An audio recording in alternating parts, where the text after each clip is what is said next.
नमस्कार, जेके प्राइम में आपका स्वागत है। मैं हूं विनोद कुमार। दर्शकों, अमूमन समर के दौरान बिजली पानी की किल्लत रहती है, लेकिन इस बार पेट्रोल डीजल की भी किल्लत सामने आई है। आप देखते होंगे, पेट्रोल पंप पे जाते होंगे, वहां पर लिखा होगा आउट ऑफ ऑर्डर या ड्राई लिखा होगा। उसकी वजह बहुत सारी हैं और ख़ासतौर पर बात करेंगे एचपीसीएल और बीपीसीएल, इन दोनों ही कंपनियों के जितने भी पेट्रोल पंप हैं वहाँ पर किल्लत साफ नज़र आ रही है।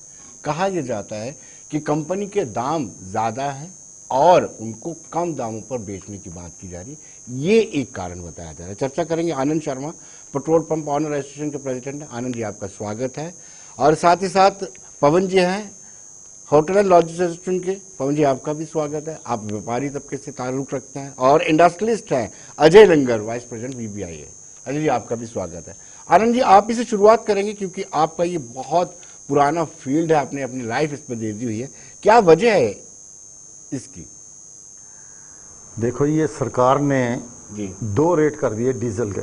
जी एक रेट जो है इंडस्ट्रीज के लिए, जी रोड वालों के लिए, जी जिनको बोला जाता है डायरेक्ट कस्टमर, जिनको बोला जाता है, जी चाहे वो डैम आएंगे, इंडस्ट्री वाले आएंगे, सबको उन्होंने 16 रुपये रिटेल जो हम पंपों पे बेचते हैं उससे ज़्यादा रेट कर दिया जी। और दूसरी तरफ रेट कम कर दिया ताकि पब्लिक को जो है तेल रेट कम मिले। जी लेकिन ये एक खेल खेला गया सरकार की तरफ से कि आने वाली इलेक्शन को देखते हुए कि जो इलेक्शन बाकी स्टेटों में होने वाली हैं, तो क्या इन्होंने तेल कम करके रेट बेचना शुरू कर दिया और ये सोचा कि हम 2 रेट कर देंगे और दूसरी तरफ से हम कमा लेंगे। क्या है कि हमारी एक कंपनी एचपीसीएल है, एक बीपीसीएल है जी और तीसरी इंडियन ऑयल है। IOC। इंडियन ऑयल कंपनी जो है सबसे बड़ी कंपनी है। इसकी 6 रिफाइनरीज हैं और 6 रिफाइनरी जो हैं पूरे इंडिया को फीड करती हैं। और जो एचपीसीएल और बीपीसीएल है, इनकी 2 रिफाइनरीज हैं जो काम करती हैं। और उसके बाद ये जो तेल था बाकी प्लेयर से लेती थी, जो प्राइवेट प्लेयर जगह जाते हैं, जैसे रिलायंस हो गया, आपके एसआर हो गया आपके पास, तो इस तरह की कंपनियों से ये तेल लेते थे। लेकिन सरकार ने जो रेट कम कर दिया तो इनको क्या हो गया कि डिमांड बढ़ने से इनके पास जो प्रोडक्ट था वो दूसरों से लेने से महंगा पड़ रहा है। और एक और बात थी कि हमारा जो प्रोडक्ट था वो रशिया से आ रहा था और रशिया वाले 27% कम पे दे रहे थे जी। उसमें एचपीसीएल और बीपीसीएल ने भी कोशिश करी कि हम भी वहाँ से ऑयल ले लें, लेकिन उन्होंने देने से मना कर दिया क्योंकि इंडियन ऑयल पुराना उनसे चलता आ रहा था और उन्होंने इंडियन ऑयल को तेल दे नहीं दिया। जिसके कारण क्या हो गया कि एचपीसीएल 16 रुपये रेट कम पे जो है तेल बेच रहे थे। और जो इंडस्ट्रीज वाले थे, जो कंस्ट्रक्शन वाले थे, जो डायरेक्ट कस्टमर थे, वो भी जो है डाइवर्ट हो गए पंपों पे क्योंकि सरकार ने उनको 16 रुपये तेल जो है महंगा देना शुरू कर दिया था। Right right right exactly. उसके कारण क्या हुआ कि सारा पंपों पे आने के कारण एचपीसीएल को घाटा होना शुरू कर दिया। अगर वो इंडियन ऑयल से माल लेती है तो घाटा पड़ता है, अगर प्राइवेट से लेती है वो भी घाटा पड़ता है। दूसरा ये था जो प्राइवेट प्लेयर हैं उनको भी घाटा पड़ता है क्योंकि उनको क्रूड जो है महंगा मिल रहा है और वो तेल जो है आज के डेट में रिलायंस ने अपने पंप भी बंद कर दिए, एसआर ने बंद कर दिए, शेल ने बंद कर दिए। उसका कारण यही रहा कि ये पे रेट ज़्यादा है और सरकार ने दूसरी तरफ जो है रेट कम कर दिया। उसके कारण क्या होगा, इन्होंने क्या किया कि राशनिंग कर दी कि लास्ट ईयर जो आप प्रोडक्ट उठाते थे पंप वाले, उनको कह दिया हम उसी हिसाब से आपको तेल देंगे। क्योंकि जो 16 रुपये का फ़र्क आ गया वो आगे पंपों पे तो सेल बढ़ गई जी। उसके कारण उन्होंने राशनिंग की, जिसके कारण एचपीसीएल और बीपीसीएल, पहले बीपीसीएल में प्रॉब्लम आई, उन्होंने फिर थोड़ा बहुत तेल देना शुरू कर दिया और इंडस्ट्री को तेल देना बंद कर दिया जी।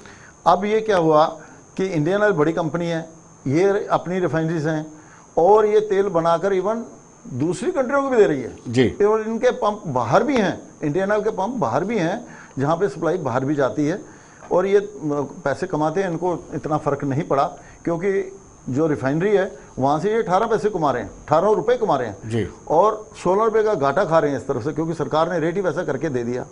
लेकिन मैंने आज की एक न्यूज़ पढ़ी, उसमें इंडस्ट्री दे रखा है, गवर्नमेंट की तरफ से तर्क दिया गया, ऑल ओवर इंडिया में ये परेशानी आ गई है कि पंप ड्राई होने लगे तो लोगों को कायस आ गया, प्रॉब्लम आ गई।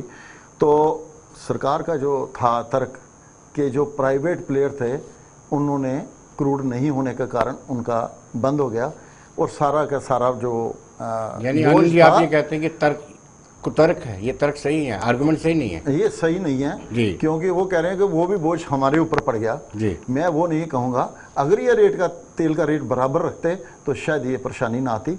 सरकार ने खेल करना, लेकिन इनको उल्टा पड़ गया है। जी। लेकिन अभी हमारी स्टेट लेवल कोऑर्डिनेटर है यहाँ पे, जो तीनों कंपनियों को देखता है, मेरी भी उनके 2-3 बार बात हुई। हमारे HPCL के पंप ड्राई हैं, तो पंपों को देखा जाए, क्योंकि कभी किश्तवाड़ से फ़ोन आ रहा है, कभी पुंछ से फ़ोन आ रहा है, कभी बिलावर से फ़ोन आ रहा है, क्योंकि जहाँ पे हमारे जम्मू में HPCL भी है, BPCL भी है, IOCL भी है, IOC भी है, तीनों कंपनियाँ हैं। तो यहाँ पे इतना फ़र्क नहीं पड़ा।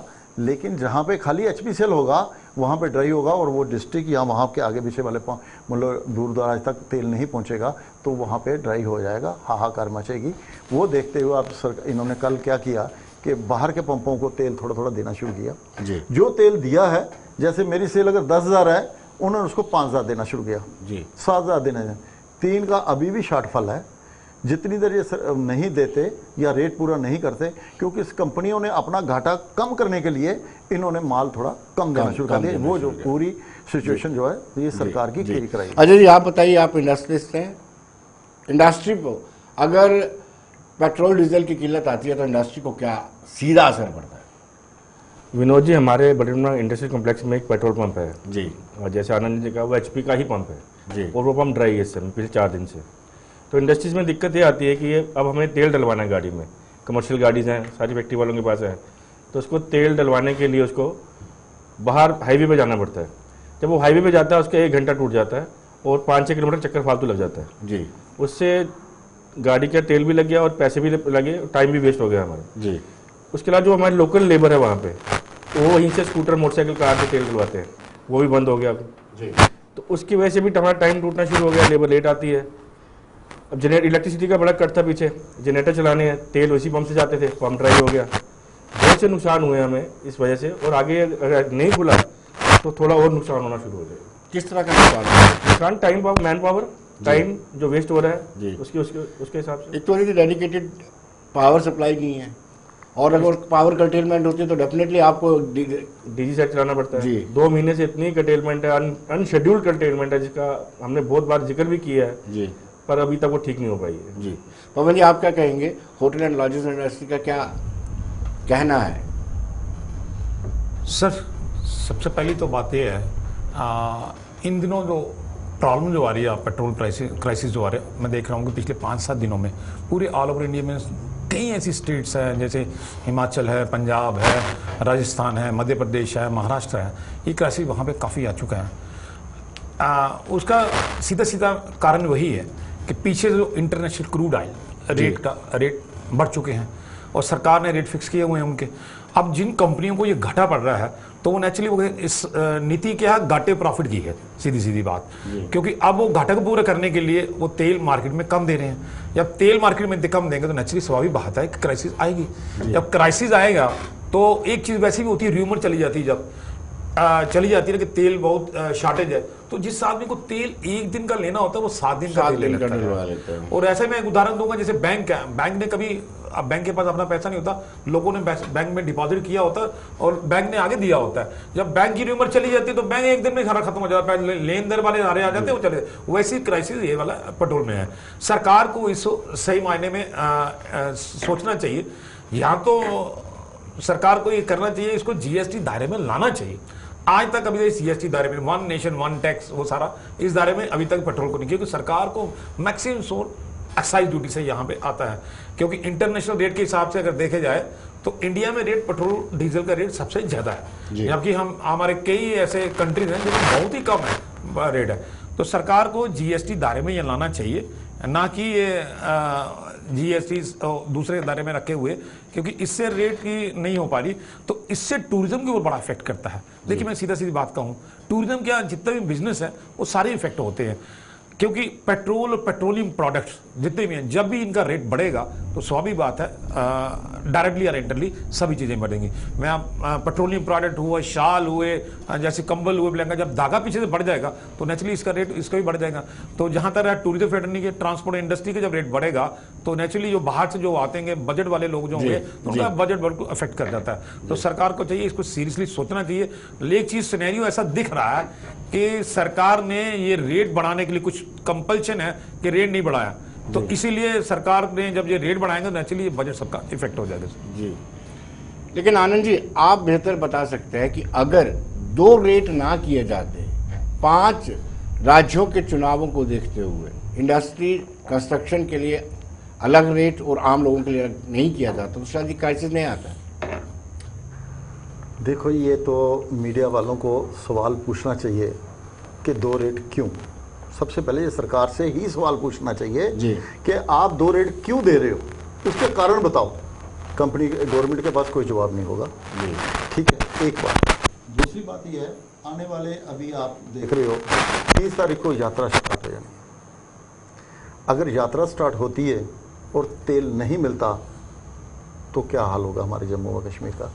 आप देख रहे हो आगे ये कितने सालों के बाद हमारी यात्रा स्टार्ट हो रही है। 2019 को आधी यात्रा हुई थी, बिल्कुल 20, 21 और 22 को मैं कहते इतनी देर के बाद अब यात्रा स्टार्ट हो रही है तो इस पे संज्ञान लेना चाहिए एलजी साहब को। मेरी तरफ से तो यही मीडिया के थ्रू यही है कि इसका संज्ञान लेना चाहिए कि वो कंपनियां इंश्योर करें कि जम्मू व कश्मीर में तेल की कहाँ भी कमी ना हो, किसी भी पंप वो जो ड्राई ना हो, ये इसका इंश्योरेंस कंपनियां करें।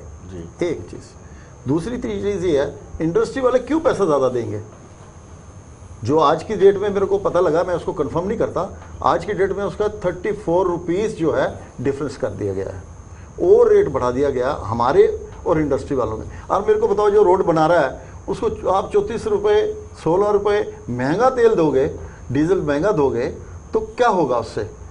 ये आनंद जी, वो कैसे आइडेंटिफाई करते हैं कि नॉर्मल ग्राहक है और ये इंडस्ट्रियलिस्ट है, ये वो भी कम ले जाए वहाँ से। मैं आपको बताऊं, आज से पहले इंडस्ट्री वाले जी और ये जो रोड बिल्डिंग वाले या डैम वाले, कोई बड़ी कंट्री, इवन आरटीसी, इनको जो रेट था हमारे से 15 रुपये 14 रुपये कम पे दिया जाता था। जो रिटेल हम पंप वाले थे, हमसे इनको कम दिया जाता था। आज उल्टा हो गया है, वो 1400 रुपये तक चले गए, उसके बाद उसके ऊपर उन्होंने जो है 16 रुपये लगा दिया। आज की डेट में लगा मेरे को पता कि 34 रुपये हो गया। इन्होंने इतना रेट बढ़ा दिया, इतना रेट बढ़ा दिया है कि लोगों की जो हालत है इवन ख़राब हो जाएगी। इंडस्ट्री वालों की हालत ख़राब होगी, इवन जो कंस्ट्रक्शन वाले हैं उनकी हालत ख़राब होगी। लेकिन सरकार ने कदम उठाया, लेकिन ये गलत कदम उठाया और इसका जो खमियाजा जो लोग भुगत रहे हैं। प्रॉब्लम जो है लोगों को हो रही है। ये इलेक्शन को देखते हुए हर बार करते हैं। पीछे भी इलेक्शन हुई, आपने देखा होगा, हर सरकार 3 महीने तेल के रेट कम हो जाते हैं और वही चलता रहता है। जिस दिन इलेक्शन खत्म हुई, रिजल्ट निकले, दूसरे दिन तेल के रेट सीधा 10 रुपये 12 रुपये जो गवर्नमेंट एकदम बढ़ा देती है। ये हमेशा रहता ही रहता है। लेकिन इन्होंने इस बार जल्दी कर दी और जल्दी करने के बाद जो 2 रेट कर दिए, उससे सबसे बड़ी जो प्रॉब्लम क्रेडिट आज की तेल में मार्केट में है।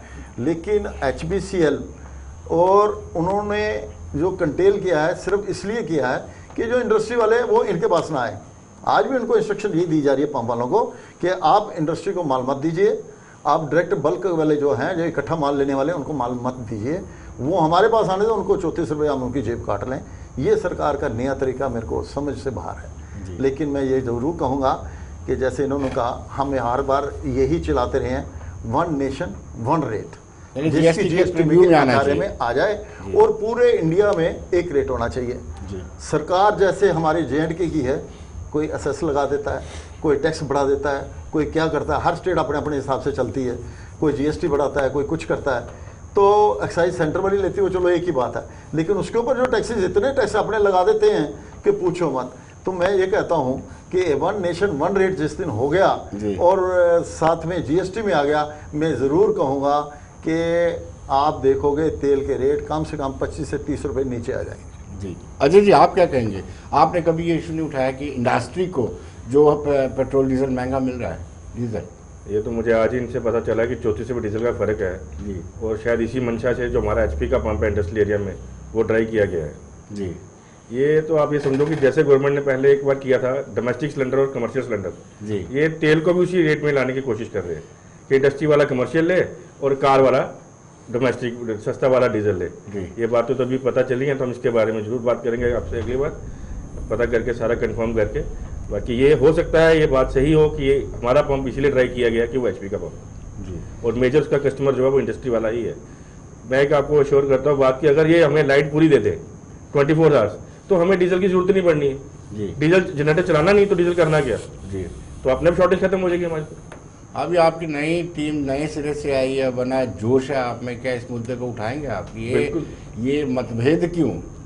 बिल्कुल एक तरफ उठाएंगे। आप कह रहे हैं कि हमें इन्वेस्टमेंट लानी है, आप बड़ा पीठ भी थपथपा रहे हैं, अपनी ढोल भी बजा रहे हैं और हर बार कहते हैं कि इतनी इन्वेस्टमेंट बाहर से आ रही है, तो दूसरा आप डीजल उनको महंगा देंगे 34 रुपये लीटर। ये तो डीजल की बात है, वहाँ तो बिजली बढ़ाने की भी कोशिश कर रहे हैं, वो तो बिजली की रेट भी बढ़ाने की कोशिश कर रहे हैं। अभी इन्वेस्टमेंट आई नहीं है जी इन्होंने लोगों से वादा किया 4 रुपये यूनिट का, अब शायद ये 5.5 या 6 रुपये करने जा रहे हैं। जी इनके तो वादे ऐसे ही चलते हैं।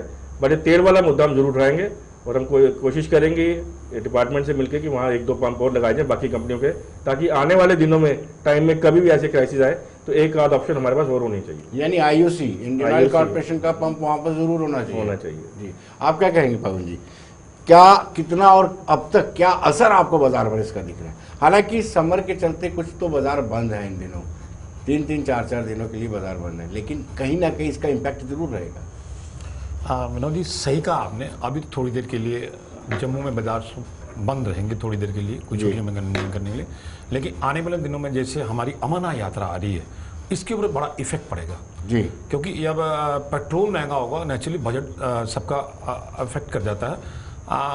इसमें सरकार को सीरियसली सोचना चाहिए कि जो ड्यूल पॉलिसी रेट पॉलिसी रखी है ना, ये बहुत एक पेचीदा हुई है। क्योंकि अजय जी ने एक सही एग्जांपल दी, डोमेस्टिक गैस का सिलेंडर एक अलग रेट और कमर्शियल का अलग रेट। होता क्या है, जो कमर्शियल इस्तेमाल करने वाले वो डोमेस्टिक रेट इस्तेमाल करते हैं। ऐसा ही ये चीज़ आएगी यहाँ पे पेट्रोल पंप पे, जो ड्राई होने का कारण जिनको पेट्रोल पंप महंगा मिलेगा वहाँ पे मिलेगा, डीजल महंगा मिलेगा वहाँ पे, तो वो दूसरे तरीके अपनाएंगे। होता क्या है, जैसे रेट्स पंजाब में डेली स्टेट में अलग रेट होता है, तो यहाँ से लोग नहीं रेट बढ़वाते, वहाँ से रेट बढ़वा के आते हैं, तो ऐसी ब्लैक मार्केटिंग शुरू हो जाती है। सरकार को इसको सीरियसली सोचना चाहिए ड्यूल पॉलिसी रेट के ऊपर। ठीक है, आपने इलेक्शन को मद्दे रखते हुए ऐसा किया, लेकिन it should be for the welfare of the people, ये सही संजीदा सोचना चाहिए। और दूसरा, सरकार को ये भी सोचना चाहिए आने देने दिनों में कंजप्शन मैक्सिमम ट्रांसपोर्ट में डीजल की और पेट्रोल की होती है, सरकार को इलेक्ट्रिक व्हीकल की तरफ ध्यान देना चाहिए। क्योंकि अभी आपने देखा पिछले इलेक्ट्रिक स्कूटी चली, काफ़ी कामयाब हुई। और अभी मैं देख रहा हूँ स्मार्ट सिटी के तहत जम्मू में हमारे वो ट्रांसपोर्ट का ऑटो इलेक्ट्रिक शुरू किया, तो एक बड़ी अच्छी चीज़ आई है जिसमें कस्टमर को भी बेनिफिट हो रहा है, क्योंकि टैरिफ बड़ा कम है। हालांकि क्लैशेज आ रहे हैं दोनों में, ऑटो वाले और उसमें। तो अगर ऐसे प्राइवेट व्हीकल जो होगा वो भी अगर इलेक्ट्रिक आ जाए और सरकार की पॉलिसी हो तो ये मैंडेटरी हो जाए, तो ये बहुत पेट्रोल और डीजल की निजात मिलेगी। पवन जी, जो इस वक्त सरकार का रवैया है, मुझे ऐसा लगता है कि सरकार को इनकम टैक्स की तरह एक स्लैब बना लेना चाहिए। जो इतना इनकम टैक्स पे करता है उसको ये रेट लगेगा, और इनकम टैक्स की ITR रिटर्न साथ में रखनी होगी, और जो इनकम टैक्स पे नहीं करता उसके लिए अलग दाम बनाना होगा। जिस तरीके से सरकार चल रही है, 2 रेट्स पेट्रोल और डीजल में, क्वाइट इम्पॉसिबल। बिल्कुल ठीक कहा आपने विनोद जी। आपने देखते हैं भी हम कि आधार कार्ड दूसरी चीज़ें फैसिलिटी रखी हुई हैं। आप देखिए शराब की दुकान बाइन में सरकार की पॉलिसी है मैक्सिमम बाइन का रेवेन्यू इकट्ठा करें। आप शाम को देखिए जितने भी बिलो पॉवर्टी लाइन वाले होते हैं ना, वो सभी लाइन में लगे होते हैं, सभी लाइन होते हैं। सरकार को इसके बारे में सोचना चाहिए, आधार कार्ड के ऊपर होना चाहिए। एक तरह से सरकार उनको क्या है, सारी सुविधाएं देती है, फैसिलिटी देती है कि आप ये भी लीजिए, वो भी लीजिए, वो लीजिए, और दूसरी तरह से वो उस तरफ चली जाती है। सरकार को पॉलिसी बनाने के बाद कुछ ऐसी चीजें भी सोचनी चाहिए, नहीं तो ये होगा ना, ये बड़ा हाश पाश सिस्टम हो जाएगा।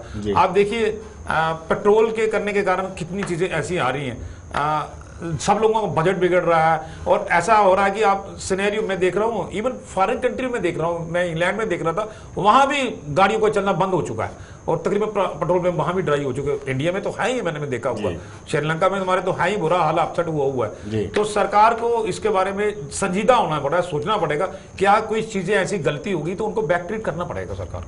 आनंद जी, जम्मू कश्मीर यूटी की जो टेरेन है, जो भौगोलिक परिस्थितियां हैं, वो सबसे अलग है। बहुत सारे एरिया फार फ्लांग हैं जो कट भी जाते हैं अभी जब बर्फबारी होगी, जब सर्दियां शुरू होंगी। तो ऐसे में अगर पेट्रोल डीजल की किल्लत रहेगी तो वहाँ पर जो एसेंशियल कमोडिटीज है, राशन है, वहाँ पर पहुँचाने में भी दिक्कत होगी। देखो, अगर तेल की शॉर्टेज आती है जी, तो उससे प्रॉब्लम आएगी। इवन लेह लद्दाख टोटल जो है 6 महीने के लिए खुलता है। हमारी गाड़ियाँ 6 महीने के लिए पूरा प्रोडक्ट वहाँ पे पूरा करती हैं। अभी तो HPCL ने वहाँ पे प्रोडक्ट की जो जा रहा था उसको कम कर दिया है जी। उसका कारण यही है कि इनके पास प्रोडक्ट है नहीं। अगर है तो उस प्रोडक्ट का रेट इनको लॉस पे जाना पड़ता है। इसलिए ये जो माल जो यहाँ पे दे रहे थे वो माल इन्होंने कम कर दिया कि जितनी देर सरकार इस पर खुद पैसा नहीं देती इंडस्ट्री को, इसको चलाने के लिए HPCL को, या इनके बारे में नहीं सोचते तो इनको मुश्किल होगा। लेकिन मैं ये ज़रूर कहूँगा जो पैनिक बाय है उसको वो ना हो, लोग जो है माल उठा के घर में ना रख लें, वो काम ना करें। जी। आने वाले टाइम में प्रोडक्ट आपको कम होना वो नहीं होगा, तेल मिलता रहेगा, तेल में कहीं प्रॉब्लम नहीं है। आप जैसे कहा जाता है कि वहाँ पे रशिया की वार हुई तो यूक्रेन की लड़ाई हो गई तो तेल नहीं है, तेल है। इंडिया में ये कंफर्म कर रहा हूँ आपको कि इंडिया तेल बना रहा है और बाहर कंट्रियों को बेच रहा जी। है। तेल की कमी कहीं नहीं है, तेल पूरा है इनके पास। लेकिन जो तेल का खेल खेला जा रहा है वो लोगों को छुपा के खेल रहे हैं। वो सरकार को बताना चाहिए कि हमारी पॉलिसी क्या है। ये पॉलिसी कुछ और है, बता कुछ रहे हैं, कर कुछ रहे हैं जी। तो इनकी कोशिश यही था, जैसे इन इंडस्ट्री वालों को या कंस्ट्रक्शन कंपनी वालों को, डैम वालों को, डीजल, इवन आप ये भी देखो एग्रीकल्चर आजकल जो है एग्रीकल्चर का इतना सीजन चल रहा है और इतना तेल लगता है कि पूछो मत, और डीजल पे ये सब कुछ, और शॉर्टेज ही इन्होंने डीजल की करके रख दी। और डीजल हर जगह चलता है। अगर डीजल पे गाड़ियाँ चलती हैं, ट्रक चलते हैं, सब कुछ चलते हैं, रेट बढ़ाते हैं तब भी मुश्किल है, शॉर्टेज लगाते हैं तो तब भी मुश्किल है, ताकि लोगों को प्रोडक्ट भी आना बाहर से मुश्किल हो जाएगा। इसलिए तो आनंद जी आपको क्या लगता है इसका वे आउट क्या है? वे आउट यही है कि सरकार जो है इसका रेट जो है उसके ऊपर ध्यान दे। जितनी जैसे रेट GST के प्रीव्यू में लाए, बिल्कुल one nation one tax one rate हो जाए पूरे नेशन में। बिल्कुल, हम ऑल इंडिया से जब गवर्नमेंट के पास जाते हैं तो हमारा यही होता है कि इसको GST के दायरे में क्यों लेते और वन नेशन वन रेट क्यों नहीं करते जी। लेकिन सरकार का उसके ऊपर हाथ खड़े हो जाते हैं, क्योंकि इनको कमाई का रास्ता एक ही है जो डीजल पेट्रोल है। आज की डेट में आप देख लीजिए, इनको कोई टैक्स लगाना है सबसे पहले डीजल और पेट्रोल पे लगाएंगे और उसी से अपनी कमाई कमाएंगे। आज भी मैं आपको ये जरूर कहूँगा, जितना प्रोडक्ट आज आपको अगर डीजल 82 रुपीज़ आज मिल रहा है, दैट मीन्स के 41 रुपीज़ का रेट है। 41 जो है उसके ऊपर टैक्सेस कमाई गवर्नमेंट की इसी के ऊपर है। ये सबसे ज़्यादा मैं ये कहूँ, इसलिए मैं कह रहा हूँ कि इस पर टैक्सेस कम होंगे तो होगा 50% इसके ऊपर टैक्स है और 50% इसके ऊपर रेट है। हमारी तरफ से यही है, सरकार जो अगर टैक्सेस कम करे। लेकिन आनंद जी, पैंडेमिक में जो भूमिका इंडिया की रही है, जिस तरीके से मुफ्त वैक्सीनेशन लगाई है, बूस्टर डोज राइडर से लगाए गए, कहीं ना कहीं सरकार ने भी कुछ जनता को दिया है। मैं आज एक चीज़ और बता दूँ आपको, जी। ये उज्ज्वला योजना चलाई जी सरकार ने अपने जेब से पैसे नहीं किया। जी ये ऑयल कंपनियों की जेब से ही गया। ऑयल कंपनियों को कहा आप सिलेंडर दे दो और एक फ्री दे दो, ये सब ऑयल कंपनियों की बोझ उनके ऊपर डला। सरकार ने अपनी तरफ से कुछ नहीं किया जी। और उसका भी घाटा जो है इन्हीं कंपनियों को पड़ा, किसी दूसरे को नहीं पड़ाया है। और आप कहोगे कि डीजल एंड पेट्रोल का जो है रेट कम कर सकती है, एक्साइज कम करे, टैक्सेस कम करे, स्टेट को बोले आप टैक्स कम करिए, और उसके कारण ये तभी जाके कंपनियां बचेंगी, नहीं तो नहीं बच पाएंगी। अजय जी, आप क्या कहेंगे किस तरीके से? एक तो वो इनवाइट कर रहे हैं इन्वेस्टर्स बाहर से आए, दूसरी ओर बिजली टैरिफ भी महंगा कर रहे हैं, और आपको खुद ही बताया आनंद जी ने कि 34 रुपये के करीब महंगा डीजल इंडस्ट्री को दिया जा रहा है। आज तो सिर्फ इंडस्ट्री के लिए महंगा है। मुझे लगता है अगर ये ऐसे चलता रहा तो आने वाले 6 महीने में जो ट्रक पर पेट्रोल पंप पे जाएगा उसको भी कमर्शियल तेल ही देंगे। जी। ट्रक बस जो कमर्शियल गाड़ी होगी उसको यही तेल। आज लोगों को तंग कर रहे हैं, लोग परेशान हो रहे हैं, अल्टीमेट लोगों की आवाज़ आएगी, यार रेट बढ़ा लो, तेल दे दो। जी जी। होना अल्टीमेटली यही है। गवर्नमेंट ने कहीं नुकसान नहीं खाना है कि हम टैक्स कम करेंगे, वो बोलेंगे अभी 2 महीने पहले 10 रुपये कम किया था, हम कितना कम करें, कितनी देर कंपनियों को घाटा खिलवाते रहे, वो रेट बढ़ेगा और ऐसे ही इसका हल निकलेगा इसमें। जी, आप क्या कहेंगे पवन जी? सर, अभी आपने शर्मा साहब को कहा कि सरकार ने एक तरफ से कोविड वैक्सीन के भी वक्त सरकार को कोविड वैक्सीन का खर्चा एक्सपेंडिचर भी किया। सर मैं बहुत राशन भी दिया, बहुत उस पैंडेमिक में जो सरकार की जो भूमिका रही थी सराहनीय है, मैं मानता हूं सराहनीय। लेकिन इसके साथ साथ आप देखिए कोविड के दौरान ही हमारे finance minister, union finance minister ने हर महीने ऐसी स्टेटमेंट आई है कि जीएसटी मैक्सिमम रिकवर किया है। अगर जब मैक्सिमम रिकवर किया है तो हम लोगों ने ही दिया ना, उसमें मैं ये नहीं करूँगा, आपने कहा इनकम टैक्स वालों के, उसमें इनकम टैक्स वालों की योगदान नहीं है, उसमें छोटा सा छोटा आदमी है ना, कंज्यूमर है, उसने दिया। मैंने एक मोबाइल लिया, मोबाइल लेने के बाद मैंने जीएसटी दिया, मैंने बैटरी ली, मैंने इसका चार्ज करवाया तभी मैंने इसका जीएसटी दिया, जब इसकी मैं रिपेयर करवाता तभी, मैं एक इलेक्ट्रॉनिक आइटम कोई भी लेता हूं बाजार से तब भी देता हूं, तो मैक्सिमम जीएसटी पेयर हूं देना, मैं सरकार का टैक्स दे रहा हूं। मुझे तो लगता है सरकार को इनकम टैक्स स्लैब बंद कर देना चाहिए, जब मैक्सिमम यहाँ पे ले रहा है। हमारे यहाँ तो स्लैब सिस्टम ही अलग अलग रखे हुए हैं। अब विदेश में देखिए इतना हाईएस्ट नहीं है, 28% में 18%, 12% और 5%। सरकार बढ़ाने जा रही है, सरकार को यूनिफॉर्म एक कर देना चाहिए ताकि लोग करें। एक तरफ आप कहते हैं इनकम टैक्स भी दे, एक तरफ से कहते हैं ये भी दो, और आप मैं कहूँगा कि जितना जीएसटी में सरकार खुद मान रही है, कोविड के दौरान हमारे बिजनेसमैन का, टूरिज्म फ्रेटर्निटी का काम नहीं था, ना के बराबर काम था। सरकार मानती है कि हमने मैक्सिमम मार्च महीने में रिकवर किया, जीएसटी आया हुआ। तो जब जीएसटी आया है मैक्सिमम, तो कहां से आया? हम ही लोगों ने दी है, जिसमें एक छोटे से छोटा जो है ना, उसका भी रोल है एक। तो मैं इसमें कहूंगा कि सरदार को दोबारा इसमें सोचना चाहिए। इसमें जो पेट्रोल की पॉलिसी, इन्होंने सही कहा, लंगर जी ने कहा कि सरकार को पता है, सरकार जब कुछ बात करती है ना तो सरकार बड़ी हाहाकार मचती है, तो लोगों को ज़्यादा वो कर देते हैं, आप इंक्वायरी कमेटी बैठा देते हैं। आप जब लोग बहुत बोलेंगे तो यही काम करेंगे, या रेट 10 नहीं बढ़ाना होगा तो 5 कर देंगे, सरकार बढ़ाएगी। क्योंकि जब क्राइसिस हो जाएगी तो अल्टीमेटली लोग बोले तेल नहीं है, कुछ नहीं है, डीजल नहीं है, तो सरकार को अल्टीमेटली रेट बढ़ा देंगे, तो लोग भी चुप हैं, चलो थोड़ा सा पैसा रेट बढ़ाया। जो बढ़ाना होगा 20 रुपये कहेंगे तो बाद में 10 कर देंगे। तो सीधा सीधा वही सरकार ने ये सीधा सीधा वो है ना हथकंडा अपनाया हुआ है, ये कैसे इसको रेट बढ़ाना, लोग कोई तंग पड़ देंगे तभी होगा। सर आनंद जी, आप हमें बताइए कि पेट्रोल पंप वालों रजिस्ट्रेशन जम्मू कश्मीर की बात कर रहा हूँ, उनकी क्या राय है? क्या वो रिसेंटली जो पूरे कंपनीज को कोऑर्डिनेट करते हैं उनसे मिलना चाहते हैं, कोई वे आउट निकालने के लिए कुछ अपनी तजवीज़ देना चाहते हैं?